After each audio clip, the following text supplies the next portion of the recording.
All right, so we got that up and running. For those of you who were in there earlier, I apologize for the technical difficulties.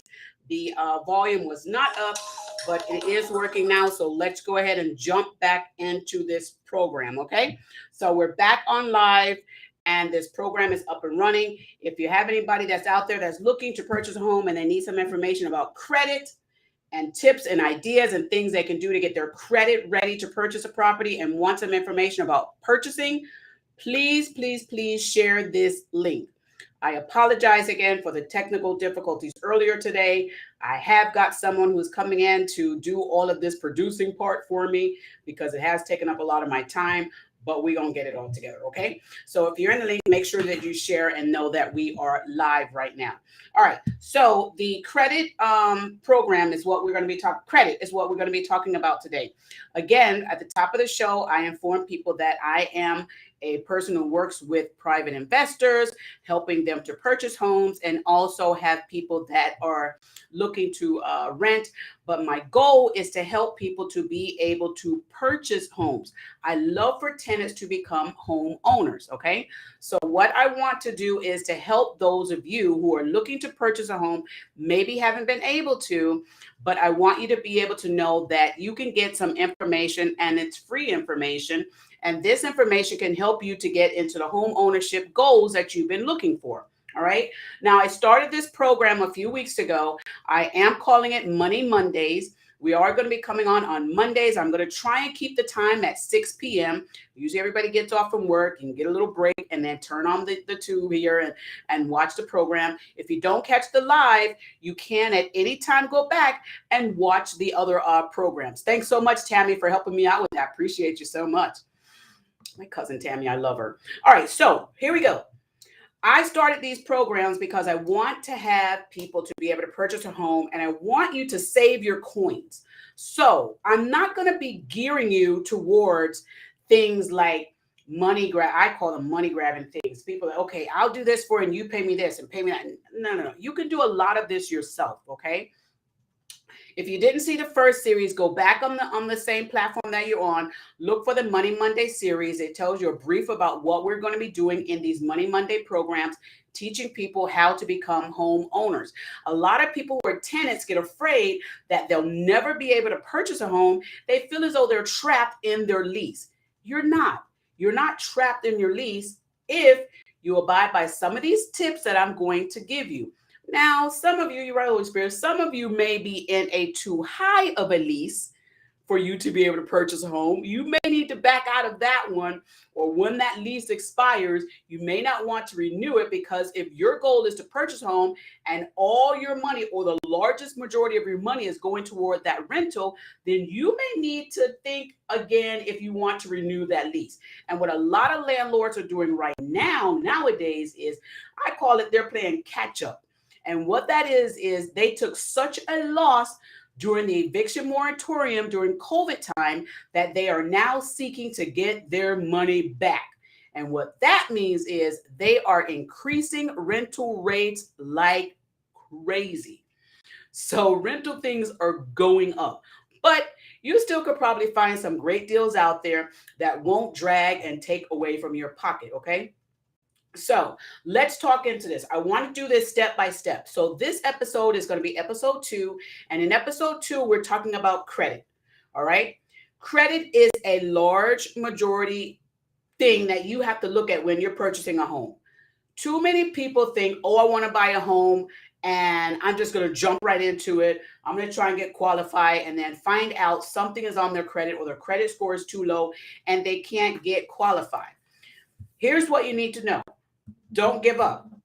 You don't have to give up because something came up. All you have to do is get some tips and information on how you can fix whatever's on your credit. Let's start at the first part, okay? Because I got a lot of information and I don't have a lot of time that I want to do this, because I don't want to keep you on here long. First things first, credit scores. What do the lenders look for when it comes to credit scores? I'm going to show you how to find these tips and information online. And I'm going to share the screen real quick. And here's a program that I found, and I'm going to share this screen with you. And it's called Credit Requirements that the lenders are looking for. And this is from FHA. This is the FHA loan requirements. So here on the screen right now, it should be coming up on your screen. You should be seeing it here shortly. It says FHA.com. Now, I found this online, okay? And this shows me information as far as credit scores, FHA requirements, FHA limits, if you want to refinance, home buyer grants, credit scores, mortgage calculator, and so forth, okay? And it also has some really great information on here. This, again, is FHA.com. It's information that I found just by clicking on Google.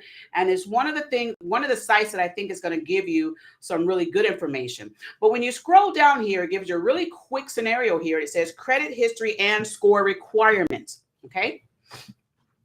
Credit history and score requirements. It says if you have a 580 credit score or higher, then you could put down possibly 3.5% down if you get approved for a loan with a 580 credit score. Sounds good, right? But look at this. If you have a lower than 580 credit score, they're now saying that you may have to put 10% down.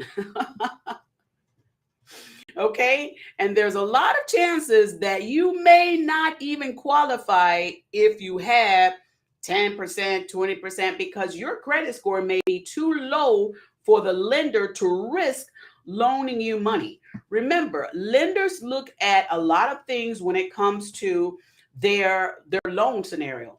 They want to look at, am I going to loan this money to this person, and are they going to pay me back? They're going to look at that little credit card that you didn't pay, the $30 a month that you failed to pay and you're delinquent on it 3 months. They're going to take that into consideration. If they're thinking you can't pay a $30 a month credit card payment, how are you going to pay a $1,300 a month or $1,600 or $2,000 a month mortgage payment? So they're going to look at that. But don't give up. We're going to help you, okay? So back to this credit requirements, it tells you of the scores that you need. I want you to go on this site. It's FHA.com. I want you to go on there. And I'm going to share this screen again so you can see it. It's FHA.com. I want you to go on there and I want you to get a lot of information that's on there, okay? It's going to tell you what the FHA lenders, FHA loans are looking for. It has a lot of valuable information. I'm not going to go into the loan part right now because we're going to focus on that on another day, on another segment, okay, another series. But right now, we're going to focus mainly on your credit, okay? We're going to focus on your credit. Now, for those of you who may think, okay, my credit score is not where it needs to be. How can I get my credit score higher? What can I do? What tools and tips can I do? Here's what a lot of people do, and I don't contribute to this because I've been doing this for a while, and I have noticed there's a lot of people out here that get taken advantage of. A lot of people out here, they go to credit restoration companies. If it worked for you, okay, I'm not knocking it. However, I will not recommend a credit restoration company because I myself and other people that I have worked with have not had good dealings with some of them, okay? Now, if you had a good dealing with one, I'm very happy that you did. And I'm glad there's maybe a good one out there. However, the money part, I have a financial background also. I did banking and finance for several years, for about 20, 30 years. I did that as well. And here's one thing that I'm always looking at. If you're going to hire a credit repair company to clean up your credit, the amount of money that you're paying them is probably money that you could be putting towards paying off that debt that you owe. That's the way I look at it. Why am I going to give you all this money and then you may not be able to get everything off my credit or fix my credit? So what I found was, because I didn't want to do that and I don't want to recommend this, here's what I did, and I like a lot of things. I like to test out things myself, and see if they work. I found this company, which I was referred to, and it's free, okay? And it helps you get your credit back in order. It gives you tips, it gives you advice, it gives you notifications if someone's looking at your credit, it gives you notifications if your credit score dropped, it gives you notifications on how you can increase your score, it gives you notifications and information tips on what's the best credit cards to apply for. It gives you tips on if your balance on your credit card is too high. It is your personal assistance, like I call it, your personal assistance for your own credit restoration program. And that company is called Credit Karma. Credit Karma. Now, Credit Karma, and I'm going to share this screen again. Credit Karma is the program that I always recommend to people to share. This is one of the best programs that I have found out there. Why? One, because it's free. Two, because it tells you the truth. And three, because it works. Let's look at this. Go online when you get a chance and look at Credit Karma. Credit Karma, CreditKarma. As you see it on your screen here, Credit Karma, look at this. 100% free, no credit card required. Now, there are some programs out there and some websites out there that try and mimic Credit Karma, and you think you're on the Credit Karma site, and you're not. So be very careful with which sites you're logging into. Make sure that it is the right Credit Karma account, okay? Credit Karma website. This is the right website right here. What you do is you'll sign up for free. See, it says right here, sign up for free. Great information right here in the right corner. And then it tells you all this information here. You can scroll down, easy read. It gives you credit reports. It gives you credit monitoring. It gives you tools and tips to help you understand your credit scores and tools and tips on what you need to do to take the next step in your credit restoration process. If you have some debt on here and it's high balances, it'll even give you ideas, tips on how you can lower it and what monthly payments you need to be making and how long it would take you to pay those things off. It also gives you tips on information if there's something in there that you need to dispute. Credit Karma is fantastic for you. Credit Karma is really good. Hey, Tammy says she used Credit Karma. Yes, I keep Credit Karma in my portfolio. It is a wonderful, wonderful program. Now, Credit Karma will help you with disputes. Credit Karma will help you with notifying, if there's a medical thing on your report, you need to know who to contact. Credit Karma helps you with all of that information. And again, it's free. Now, you may say, I don't have time to do all this myself. I want to hire somebody else to do it. No, take the time and do it yourself. Your credit is too important. And you should know what's in your credit file. You should know what's there and what should be there and what's not there. With so many people out here doing these fraudulent activities, you need to be up on top of your credit score, knowing what's in your credit file, okay? So once you get on Credit Karma is going to tell you at that point when you sign in what your credit score is. And then you're going to then look over your credit, and then you're going to let Credit Karma know what it is you want to do. It's going to then ask, okay, you want to help, you want to build the credit, you want to build the score, so forth or whatever. It's going to go through all of that. It may take some process and some time to do that. But if you stick with Credit Karma, do what it says to do, it's going to guide you in the right direction, okay? Now, for those of you who say, what credit score do I need? I normally tell people, as you saw on the screen with FHA.com, it says a 580 or around 620 or some lenders say 620 or so forth. But I tell people this, the higher the credit score, the better lending opportunities you may have. So you don't just want to stop at a 580 credit score. You want to get that credit score up as high in those numbers as you can. Okay. So normally what a lot of lenders do is they like to see a 660 or higher credit score. Even though the FHA.com says you can get a loan for 580, but lenders really like to take a look at that 660 score or higher. They love dealing with that. Okay. So if your score is low, do what Credit Karma says to fix that. Why? And then I have a question. What if your current score is too low? We've already went over that. Medical bills too. If you have medical bills in there, if they're not yours, you want to dispute them. If they are yours, you want to try and get them resolved. Okay. If they've been on there for a number of years, you could probably ask for the company who's doing the reporting of it. It could be a collection agency or it could be the medical facility themselves. You could ask them to negotiate that price down so that instead of you paying the full balance, you could pay a negotiated balance and pay less. And you can also ask them if you can make payments on that to get that balance paid off. Okay. You're going to have to pick up the phone and call these companies. For those of you who have some derogatory credit on your credit report, derogatory credit means credit that has not been paid on time. You may have some late payments, some past due balance, or you may have some judgments or charge-offs or something like that. Derogatory credit on there. You're going to have to pick up the phone and start contacting these companies. Okay? Stop hiding from them. They're really not going to go away. Some of them may go away after about 7 years or so forth, but in general, they could just regenerate and they'll just pass it on to a new collection company and they'll just put that thing right back in the system again. So you might as well pick up the phone and contact them and see if you can work something out with them, okay? This is not the time to be hiding from these bill collectors if you have any bill collectors, okay? This is the time, if your thought process is you want to purchase a new home, you're going to have to sit down, buckle it up, put your seatbelt on tight, and answer the phone calls, okay? You might even have to call some of these people that you didn't want to talk to in the past because now we're going to need their assistance because you got to get out of that debt. That debt is dragging your score down. So you're going to have to make a way to get that resolved, okay?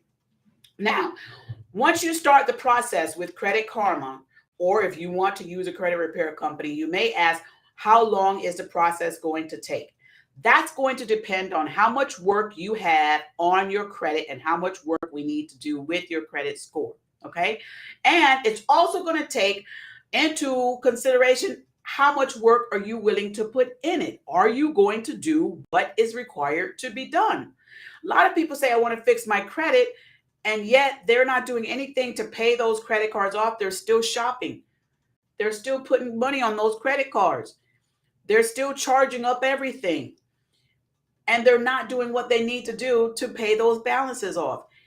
When it's time for you to purchase your new home, you're going to have to put yourself in timeout when it comes to spending on those credit cards. That means you may not have to be able to go out with those friends as often as you like.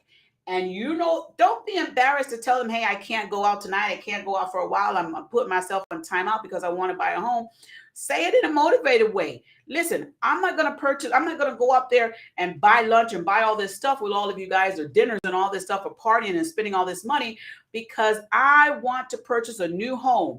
And that new home, you can tell them, is so that we can all come together and have dinner at your new house. Give it a motivating way to let the people know why you're doing what you're doing. But don't let your friends, relatives, or others get you into a deeper debt, because you have a goal in mind now, and your goal is to purchase a home. You're going to have to turn on the no sign.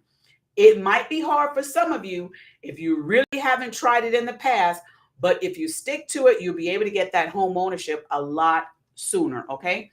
Let's talk real quick about, again, how long is the process going to take? It's going to be dependent upon you. If you stick with Credit Karma, I've seen some success rates with Credit Karma with 6 months or even less, depending on the credit that work that needed to be done. Sometimes it took a year, 2 years, depending on how you wanted that score to be. But it works, and the process is going to depend on you. The good thing about Credit Karma is it lets you know now daily what your score is. So you could go on there one day and see what your score is, and the next day it'll tell you what your score is. If it stays the same, it'll let you know it stayed the same. If it goes up, Credit Karma will let you know your score went up, and it will tell you details of why your credit score went up. It'll show you the transaction on there, maybe a card you paid off, maybe a card you paid down. It shows you that. On the flip side, it also shows you if your credit score went down. It's going to tell you what impacted that as well. It'll let you know which card or which transaction took place to make your credit score go down. This is so that they can do what I call a teaching mechanism to teach you how to manage your credit. It's great, okay? Now, Should I hire a credit repair company? If you feel as though the Credit Karma is not going to work for you and you think you want some assistance and you don't mind paying the extra money, then that's up to you. If you ask me, hey, can you recommend a good credit repair company? I'm going to tell you no. Because one, I don't want you coming back to me saying they didn't help me and they took my money. No, I'm not recommending nobody. And if you are a credit repair company, I'm sorry, but I'm not recommending. I'm not recommending. Not to say that they don't do good work. It's just that I'm not going to recommend it. I will recommend, however, Credit Karma because I know definitely it works. Okay. Next question we have on here. What if I file for bankruptcy? Can I still purchase a home in the future? Yes, you can. Bankruptcy does not prohibit you from ever being able to purchase a property. Okay, you still will be able to purchase a property. We can get more information on that on a later date, but it's not going to stop you from purchasing a property. Okay, and then next question, does my credit score determine how much loan I can afford? As we spoke about a little bit earlier, your credit score does determine, because this, like we showed you on FHA.com, if you have a 580 credit score or less, you have to put down 10%. So if your house is $200,000 and you have to put down 10%, that's $20,000 that you have to put down. So if your credit score is 580 or higher, then they're saying you have to only put down 3.5%. So yes, does my credit score determine how much home I can buy? It does, but it's not the only factor to determining how much home you can buy. That's going to also be based on your income and based on your bills and items that you pay. Your expenses is what the lenders call them. And we're going to go into all of that when we talk about our lending tips, okay? And the next show that we do, we'll send out the notification for that as well. Okay, medical bills we spoke of. If you have medical bills on your credit report, normally the medical bills don't go away.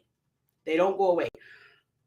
So you're going to probably have to work with those companies to get those things paid off. Now, what I do know, and I have experienced myself, and I've also worked with other people who have gotten this done, is if they had a medical bill on their credit report and they communicated and worked with that company, whether it be the collection company or the hospital or doctor's office or medical billing company, whatever it was, they work with them.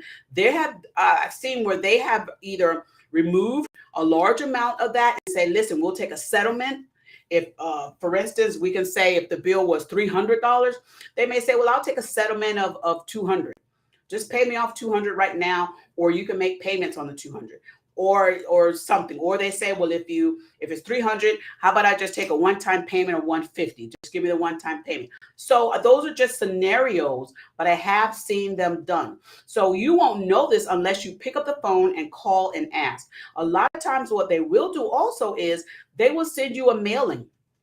They'll send you a piece of mail to let you know you have this debt and you have this collection that is on here.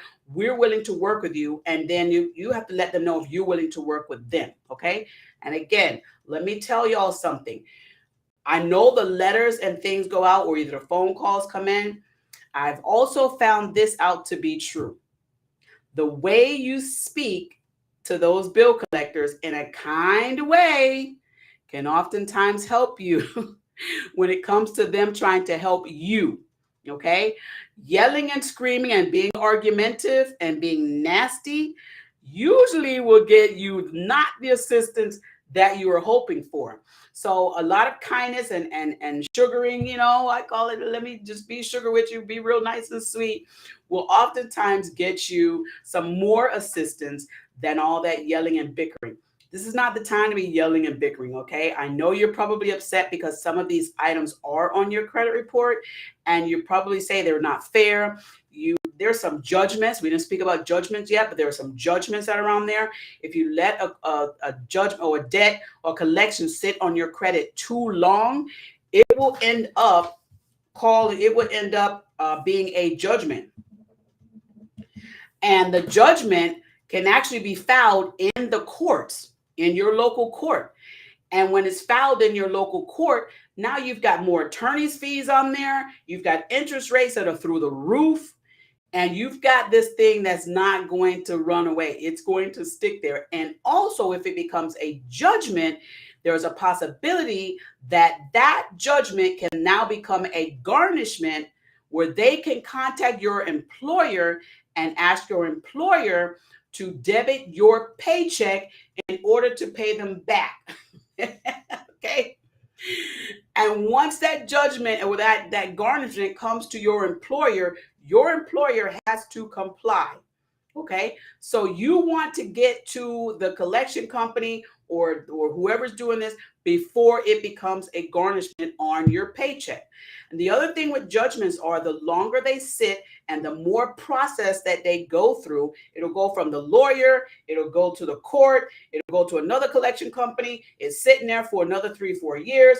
Interest is piling on like crazy. You could start out with a $2,000 debt, and 2 years later, you could end up owing $4,000 or $5,000. Yeah, it can add up that fast. This is why you don't want them to sit and you do nothing about them thinking eventually they're going to go away. They really don't. It could disappear for a little bit, and then guess what? Those credit card companies and collection companies have a way of resurfacing that thing and bringing it right back to your credit and haunting you again. So you want to get it taken care of.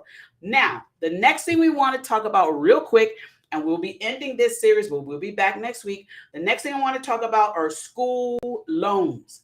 A lot of you have school loans. I've got a school loan. I've got a student loan that I'm still paying on. Here's the thing. You may modify it and put it in forbearance and all of that. But you have to know this. It's still collecting interest. And if you're looking to purchase purchase a home using an FHA loan, remember we said FHA.com, guess what? FHA is a government entity, a government program. Your student loan is a government program. That FHA loan is not going to let you have the loan and you owe them a government debt with your student loan. So you're going to have to pay off that student loan or get it in a payment process where it's going to show that you're paying it on time. If it's been modified, it's fine, but their FHA lender may still require that you show a payment amount, because once it comes to the time where you say, well, it's in forbearance, I don't have to pay it right now, but the lender knows eventually you're going to have to pay it. So what's going to happen is they're going to calculate a monthly amount that they determine that should be, and they're going to use that as part of your debt when it comes to trying to qualify you to purchase that home. But if that student loan is in default, that is going to be a major hit on lowering your credit score. It's going to lower your credit score drastically. So you don't want to have that on there, okay? What I have found you can do, and like I said, I have a student loan also. I have one that I paid off, and I have one that I'm making payments on. What I have found out is that if you make your minimum required payments or make a little extra, it's actually going to show on your credit that you're able to make payments on time, which helps your credit. Okay. And you may say, well, I can't never pay that whole thing off. How am I going to do that? It's okay. If it's a super large amount, it'll just be calculated into your debt to income ratio. That's your debt, what you pay a month compared to your income. It's called the debt to income ratio. It's going to be compared to that and determine how much you make each month. And it'll be factored in when you do your loan with your lender. Okay. So basic things I want you to know, take away from this program today. Credit. The reason why I started with credit first with these series is series number 2. First one was the introduction. Number 2 is credit. The reason why I particularly started with credit is because credit is one of the most determining factors when it comes to buying a home. You're going to have to get the credit together, and you could do it. I've done it. Others have done it. You're no exception. You can do it. All you have to do is get everything together and change your lifestyle. If you're somebody that likes to spend or overspend, or you don't even know where your money's going, because maybe you're one of these that take cash out of the bank or the ATM and you just spend it, and then you don't know where the money went.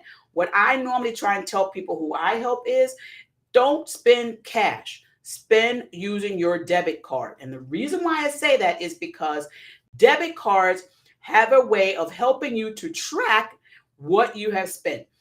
Banks like Bank of America, Chase, BB&T, Truist, they have these programs now that when you on their online portals, they will help you to see where your spending has gone. These are programs that are on their website. So when you log into your portals, you will be able to see where your spending and tracking is going. And once you take a look at this, you're probably going to be shocked when you see how much money you've spent each month. But the good thing about it is it's going to also show you where you could start cutting some of that spending. And when you start cutting some of that spending, you'll be able to try and put that money aside into your savings account, okay? Because we also want to talk about building those savings accounts, building those accounts up, the savings account, so that you could save money for your down payment, because you're going to need one. There's a few of those 100% loans out there, very small, very few. But a 100% loan is basically just going to mean you're going to be paid more in mortgage, okay? So you want to have a nest egg, so that you would be able to save some money, okay? We're going to be talking about banking and details about that as well. I have experience with banking. I have lots of experience with banking. We're going to be covering that as well, okay? But share this information with others. If there's information that you like to know on regarding credit and information like that, or other tips and stuff like that, just go ahead and inbox me or put it in a comment section. If you're watching this video later on, you put it in a comment section. I will get it later on, or as soon as you put it in, it will give me a notification. But get your credit together. I know a lot of people dread getting their credit together. They don't like it, but it's only temporary. Once you get your credit together, if it takes you 3 months, 6 months, or even if it takes you 2 years, once you get it together, you're going to feel so light and happy that you did it. And then once you're sitting in that new home, you're going to be excited because you did what you really wanted to do. And that's to be able to get your new home. Is it going to take work? Yes. Is it going to be a process? It might. But is it going to be worth it? Heck yeah. It's going to be so worth it. You could have your own home, paint the walls the way you want to paint them, enjoy it, and walk in the front door knowing that that is your new home. So let's go ahead and get that credit together. I hope I have answered some of your questions that you probably had. I hope you've gotten some informative information about this. And if you have, I would like for you to subscribe to the channel that you're watching right now, and also share this video with others so that others can get this valuable information as well, okay? We're going to be back again next week for another topic we'll share with you. We'll send out the invitation to let other people know, let you all know that we're going to be coming on live, okay? I want to thank you all for joining today. I hope you've learned something, and we're going to see you again next week. Thanks real quick to Walford Properties for sponsoring this program. Thank you so much. I have their information in the description. If you like information on purchasing properties, or you like to just go and take a look at his website and see some of those beautiful homes, and you could start planning your home. It'll give you some insightful inspiration to take a look at what's out there. All right. So his information is in the description link, walfordproperties.com. walfordproperties.com is in that link. Okay. Thank you so much again. And we will see you all again next week. See you later. Bye.